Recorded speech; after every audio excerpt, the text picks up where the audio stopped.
Where did everything begin? For cultures across the world, the answer was almost always the same: in the waters. Before the heavens, before the earth, before time itself, there was water. Infinite, unformed, mysterious. Water was chaos and potential, womb and abyss. It was both feared and worshipped, for out of it everything came, and back into it everything could return. Welcome to Unmasking the Gods, lifting the veil on religion, power, and myth. In this episode, we journey into the oldest symbol of all, the primordial waters. If you're new to the channel, make sure to like, subscribe, and share so that more seekers can explore how ancient civilizations explained creation, destruction, and renewal through the great ocean of myth. In Mesopotamia, one of the world's oldest civilizations, the story began with the mingling of fresh and salt water. Apsu, the god of fresh water, and Tiamat, goddess of the salt sea, gave birth to the first generation of gods. But soon conflict arose between parent and child. Apsu plotted to destroy his noisy offspring, while Tiamat rose in fury as a raging sea dragon. The young gods, led by Marduk, fought against her chaos. Marduk's victory reshaped the cosmos. From Tiamat's body he fashioned heaven and earth. From her eyes the rivers Tigris and Euphrates. Creation itself was an act of carving order out of watery chaos. The Egyptians also told of a vast, endless water they called Nun. Nun was not a god of form, but the formless ocean itself, without boundary or shore. Out of it rose the Benben, the first mound, upon which the god Atum appeared.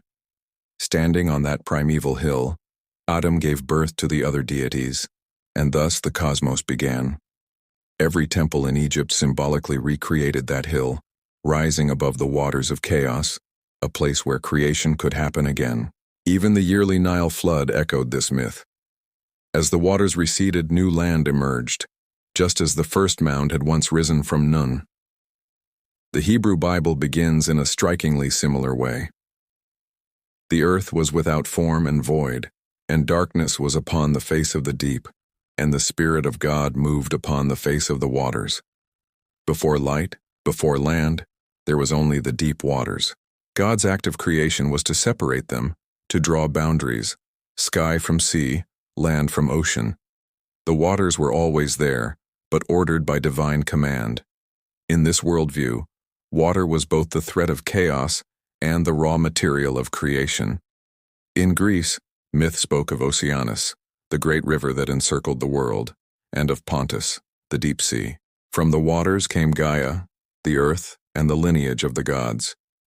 To the Greeks, the ocean was not merely physical, but cosmic, a boundless encircling stream, the source of all rivers and springs. Homer described Oceanus as the father of the gods, a truth flowing endlessly around the edges of the world. Norse mythology imagined a vast frozen sea at the dawn of time. From the icy rivers of Elivagar flowed venom, frost, and mist into the great void called Ginnungagap. When the icy rivers met the sparks of fire from Muspelheim, creation began. Out of melting ice came Ymir, the giant whose body would form the world. Even here, in the harsh northern imagination, life was born from the meeting of frozen waters and fiery heat. Chaos waters, whether salt, fresh, or frozen, lay at the beginning of all things. Why did cultures so far apart agree that water came first?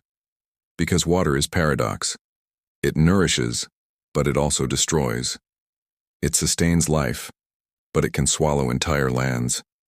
To live near rivers, seas, or floods was to know both blessing and terror. To the ancients, this was the obvious source of creation myths. Life always emerged from water, yet so too could death. Chaos and cosmos were inseparable. But the waters were not only destructive, they were also wombs. Across cultures, myths described creation as a birth, with waters as the cosmic amniotic fluid. Just as every human life begins in the waters of the womb, so too did the universe. To be born was to pass through waters. Creation, then, was not only war with chaos, but emergence from it. In the Rig Veda, the oldest Hindu hymns, creation is described as a golden embryo, the Hiranyagarbha, floating upon the cosmic waters. From that shining egg, the universe hatched. Later, Hindu texts speak of Narayana, the primal being, reclining on the serpent Ananta in an endless ocean. From his navel grew a lotus, upon which Brahma, the creator, emerged. Here again, the cosmos was pictured as sprouting from the waters, not in violence, but in birth. China, too, told of waters before the world. The myth of Pangu speaks of the universe enclosed in a cosmic egg, floating in a sea of chaos. Within it, yin and yang swirled, until Pangu broke free. His body became the mountains, the rivers, the sky. The waters of chaos did not vanish, but became the balance of the world. Everywhere we look, the pattern repeats: water first, then cosmos. Whether violent like Tiamat's death or gentle like Atum's birth, the story begins with an ocean of potential. This is why the ancients placed their temples by rivers, their cities by seas, their myths in floods. To them, to live was to be surrounded by the same waters that gave birth to the world itself. Water was the canvas of myth. It was the eternal beginning, the chaos waiting to be ordered, the womb waiting to give birth. And so it became not just backdrop, but symbol. In every civilization, water carried meanings of death and life, destruction and renewal, chaos and creation. In the next section, we'll follow those waters as they form rivers, oceans, and celestial streams, the sacred pathways that connect not only the land but the soul itself. If the primordial ocean was the birthplace of the cosmos, then rivers became the lifelines of human civilization. Every ancient culture settled near water, and every culture sanctified it. The Nile, the Ganges, the Jordan, the Euphrates, the Indus. These were not just rivers, but living gods. They were seen as divine arteries, channels of blessing, judgment, and eternal passage. Where the river flowed, life flourished. Where it failed, death came swiftly. In Egypt, the Nile was more than a river. It was the very heartbeat of the land, rising and falling in yearly floods that dictated life itself. To the Egyptians, the Nile was the earthly reflection of the Milky Way, the heavenly river. Just as the Nile nourished crops, so the celestial Nile nourished souls on their journey to eternity. Pharaohs were said to ascend to the heavens by sailing upon the starry river, their afterlife journey mirroring the boats they rode in life. In India, the Ganges became the holiest of rivers. Flowing from the locks of the god Shiva, it was believed to descend from heaven to purify the earth. To bathe in its waters was to cleanse sin, to drink from it was to taste immortality. Even today, millions gather at the Kumbh Mela to immerse themselves in the Ganges, repeating a ritual that has endured for millennia. The river is not just water. It is sacred presence, a goddess, a bridge between mortal life and divine liberation. The Hebrews, too, sanctified rivers. The Jordan River became the threshold of promise. It was here that Israel crossed into the land of Canaan, and here that John baptized Jesus. Baptism itself is a reenactment of death and rebirth through water. To go down is to die. To rise is to live anew. The Jordan was no ordinary stream, but the boundary between the old world and the new. In this way, rivers marked not just geography, but transformation. In Mesopotamia, the rivers Tigris and Euphrates framed the cradle of civilization. They were said to flow from the eyes of Tiamat, slain chaos herself. What was once monstrous had become nourishment. But floods could also turn violent, a reminder that chaos always lingered. These rivers embodied the paradox of water, life-giving yet always capable of destruction. The Greeks imagined rivers not only on earth but in the underworld. The Styx was the boundary of Hades, and the gods themselves swore oaths upon it. To break such an oath was unthinkable, for Styx represented the deepest bond. The Lethe, river of forgetfulness, caused souls to lose memory of their earthly lives before rebirth. The Acheron carried the dead across, ferried by Charon. Here, rivers were no longer physical streams, but metaphysical thresholds, channels through which the soul passed on its journey. The Maya imagined the world as a great ceiba tree with roots reaching into watery underworlds. Beneath the earth lay rivers that mirrored the Milky Way above. To die was to travel through those dark waters, guided by gods and ancestors. The Inca called the Milky Way Mayu, the river of heaven, mirrored by their earthly Vilcanota River. For them, every stream and every star was connected, all flowing into the eternal waters of the cosmos. In China, the Milky Way was called the Silver River. Its shimmering span across the night sky was said to separate the cowherd and the weaver girl, two lovers destined to meet only once a year. On that night, magpies formed a bridge across the river of stars so the lovers could reunite. Here, the cosmic river became a story of longing, of love separated and restored. It was not just an explanation of the stars, but a myth of the heart. Among the Norse, creation itself began with frozen rivers, and the cosmos was bordered by seas that encircled the world. Beyond them lay Jormungandr, the great serpent, coiled in the waters, marking the boundary between the known and the unknown. The waters were not only chaos at the beginning, but the edge of existence itself. To sail too far was to risk falling back into the abyss. For shamans across Siberia and the Americas, rivers were pathways for the soul. In trance, the shaman's spirit often crossed a watery boundary, sailing upon a cosmic river into the land of the spirits.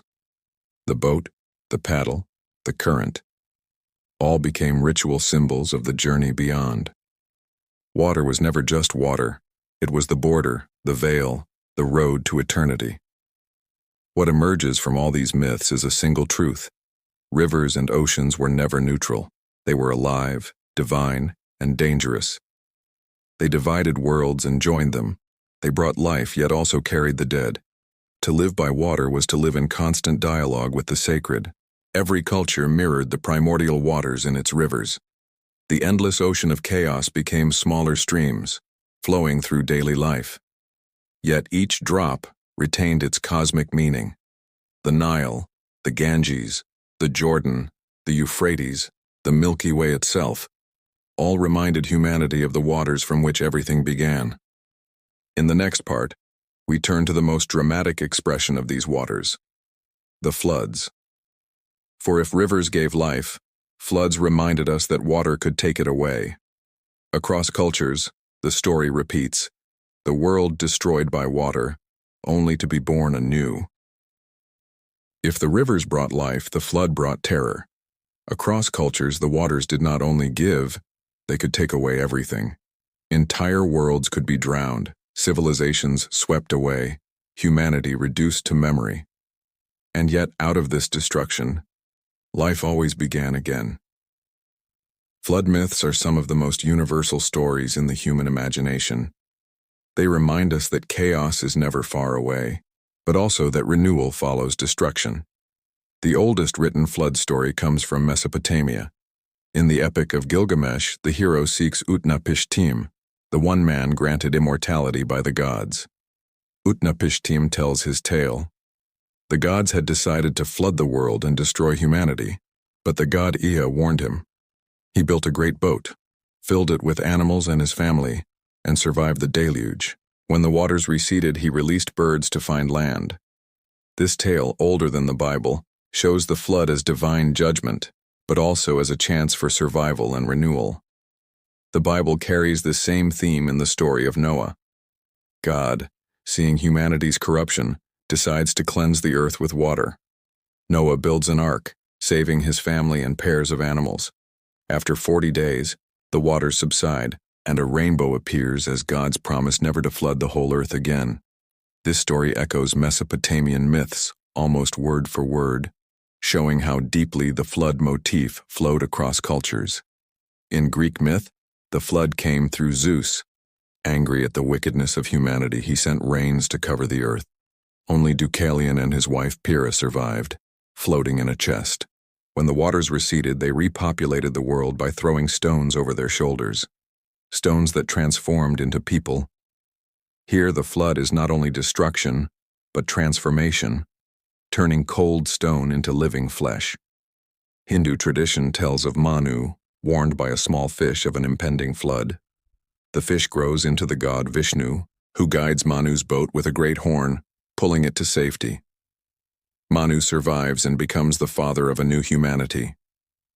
This myth ties the flood not only to survival, but to divine protection. showing that renewal always carries divine intention. In Mesoamerica, the Maya believed the gods destroyed earlier worlds with floods before creating the current age of humanity. Each world failed, some filled with people made of mud, others of wood, and so the gods washed them away, starting anew. For the Aztecs, the flood was one of the 5 suns, the ages of the world, each destroyed by catastrophe. Floods symbolized endings, but endings were necessary for beginnings. Even in Africa, flood myths appear.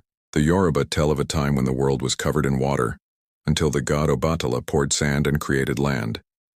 The Kwaya people of Tanzania speak of floods sent by angry gods, yet always followed by renewal. No matter the continent, the story is the same. Humanity perishes, water covers the earth, life returns stronger than before. Why is the flood so universal? Because it reflects real memory. Ancient peoples lived by rivers that flooded unpredictably. Villages were swept away, crops destroyed, lives lost. To them, the flood was both natural and divine, both real and symbolic. It became the ultimate metaphor for life itself. Chaos sweeps us away, but from chaos we are reborn. The flood also reveals something deeper. It is not just destruction, but purification. When the gods flood the world, they wash away corruption, sin, or failure. What remains is cleansed, purified, ready for a new age. This is why flood myths often end with renewal, the planting of new crops, the birth of a new humanity, the covenant of peace. Water here is the great reset button of the cosmos. Just as rain refreshes the earth, the flood refreshes the world. It wipes away what is old, but only so that something new can grow. To pass through the flood is terrifying, but on the other side lies hope. Flood myths also point inward. They are not only about worlds destroyed, but about lives transformed.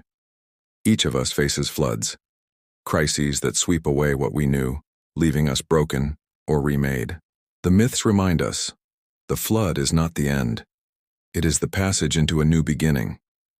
From Mesopotamia to India, from Greece to the Americas, the flood carries the same truth, that death and life are bound together, that destruction is the prelude to rebirth. Water was always chaos, but it was also always hope. In the next section, we'll move from myth to ritual, from floods of legend to the waters we step into willingly, rivers of baptism, sacred baths, and purifying rites. Humanity did not only fear the flood, we also embraced its symbolism, turning it into ritual journeys of death and rebirth. If flood myths revealed water as chaos and renewal, rituals turned that power into personal transformation. Across religions, water became the medium of rebirth. People stepped into it willingly, not to drown, but to symbolically die and rise again. The flood that once wiped out worlds now became a sacred act of cleansing for the individual.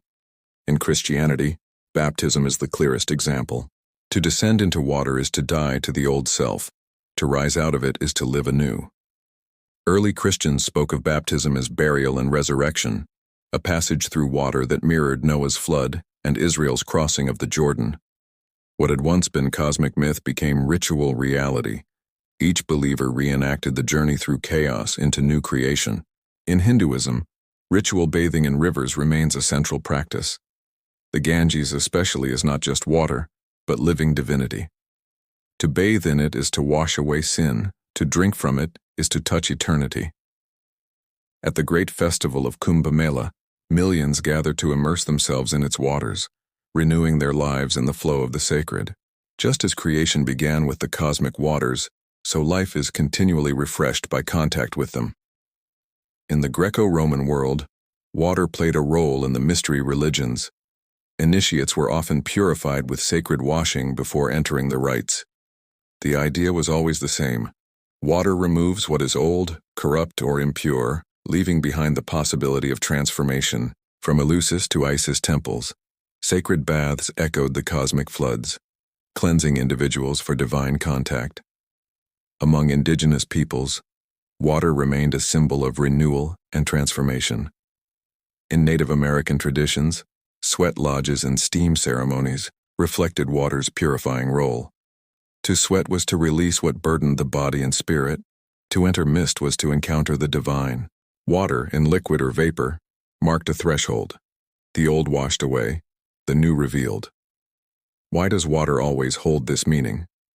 Because it touches something deeper than ritual. Psychologists like Carl Jung spoke of water as the archetype of the unconscious. To enter water is to return to the depths, to the hidden currents of the soul. Dreams of water reveal the psyche's mysteries. Rituals with water embody transformation. Myths and psychology meet in the same truth. Water is the symbol of what lies beneath, the chaos from which renewal comes. Philosophers, too, saw water as the beginning. The Greek thinker Thales declared that all things came from water, not as myth but as philosophy. He saw in rivers and seas the principle of life itself. Even stripped of divine names, water remained the origin. Science would later find that life itself began in the oceans, once again echoing the intuition of myth. Water's dual nature, chaos and renewal, made it irresistible as a symbol. It destroys, yet it heals. It terrifies, yet it sustains. Every flood, every river, every ritual bath reminds us that life is never static. It is always flowing, always shifting, always washing away the old so that the new may emerge. The story of water is the story of humanity. It is the first symbol, the first fear, the first hope. From the primordial ocean of Nun to the floods of Gilgamesh and Noah, from the rivers of Egypt and India to the baptismal fonts of churches, water has always been the medium of creation and transformation. It is not hard to see why. We are born from water, our bodies are mostly water, and our world is covered in seas. To speak of water is to speak of life itself. Yet to speak of floods is to speak of death and renewal. The cycle is eternal. Today, as seas rise and floods threaten cities, we find ourselves once again face to face with the ancient fear. Yet the myths remind us, water does not only destroy, it also cleanses, renews, and gives birth. Every deluge carries within it the seed of hope. Perhaps that is why water continues to haunt our myths and rituals. It is not only outside us, it is within us. The chaos of the ocean, the flow of the river, the flood that washes all away, these are also the movements of our inner life. To face the waters is to face ourselves. Thank you for joining this journey on Unmasking the Gods, lifting the veil on religion, power, and myth. If this exploration of the primordial waters stirred something in you, remember to like, subscribe, and share so others can step into the flood of myth and emerge renewed. And always remember, like water, life itself flows, and every ending carries within it the promise of a new beginning.